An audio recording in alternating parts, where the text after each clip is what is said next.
Bell network మీడియాకు స్వాగతం. శ్రీకాకుళం నిరుద్యోగ యువత విద్యార్థులు విద్యార్థి దశ నుంచే భవిష్యత్తు కోసం స్పష్టమైన ప్రణాళికలు లక్ష్యాలు సిద్ధం చేసుకోవాలని జిల్లా ఉపాధి కల్పనా అధికారి కె. సుధా సూచించారు. ప్రభుత్వ డిగ్రీ కళాశాలలో హర్షవల్లి లయన్స్ క్లబ్ ఆధ్వర్యంలో నిర్వహించిన యువజన సదస్సులో ఆమె ముఖ్య అతిథిగా పాల్గొని ప్రసంగించారు. So that is not SMART. So SMART is an acronym. So specific ga undalandi goal. So third year lo campus placement నేను క్రాక్ చేయాలి, లేదా ఫైనల్ ఇయర్ అయిపోయాక నేను 2-3 years లో గ్రూప్ 1 కానీ గ్రూప్ 2 కానీ ఏదో ఒక గవర్నమెంట్ జాబ్ కొట్టాలి అన్నది స్పెసిఫిక్ గోల్ అవుతుంది. So your goal should be specific.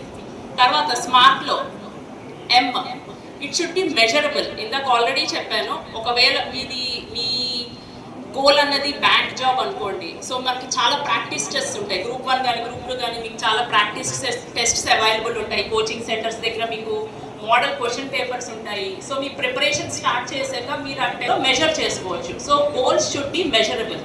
And A is achievable. So మీరు మ్యాథ్ స్ట్రీమ్ ఆర్ట్స్ స్ట్రీమ్లో ఉండి డాక్టర్ అవ్వాలనుకోవడం అచీవబుల్ డ్రీమా కాదు కదా. So it should be. R, smart లో ఆర్ ఈజ్ రిలేటబుల్. మీ స్కిల్స్ కి రిలేట్ అయ్యేలా ఉండాలి మీ గోల్. ఫర్ ఎగ్జాంపుల్, నాకు మ్యాథ్ అసలు రాదు, బట్ నేను బ్యాంక్ జాబ్ క్రాక్ చేయాలి. Is it relatable goal? No. So I'm an introvert. నేను నా మదర్ని కూడా కన్విన్స్ చేయలేను నేను సినిమాకి వెళ్తానని, బట్ నేను మార్కెటింగ్ జాబ్లో ఎక్సెల్ అవ్వాలి. Is it a relatable goal? So marketing జాబ్స్కి పర్స్యూసివ్ కమ్యూనికేషన్ అన్న టాలెంట్ ఉండాలి. ఎదుటి వారిని కన్విన్స్ చేయగలిగే టాలెంట్ ఉండాలి. So your goals always should be relatable. And finally time bound. So ఒక 2 yearsలో నేను గ్రూప్ 1 కొడతాను, అది ఒక టైం బౌండ్ గోల్ పెట్టుకోవాలి మీరు. టైం బౌండ్ లేకపోతే మనకి ఇయర్స్ అలాగే వెళ్ళిపోతాయి.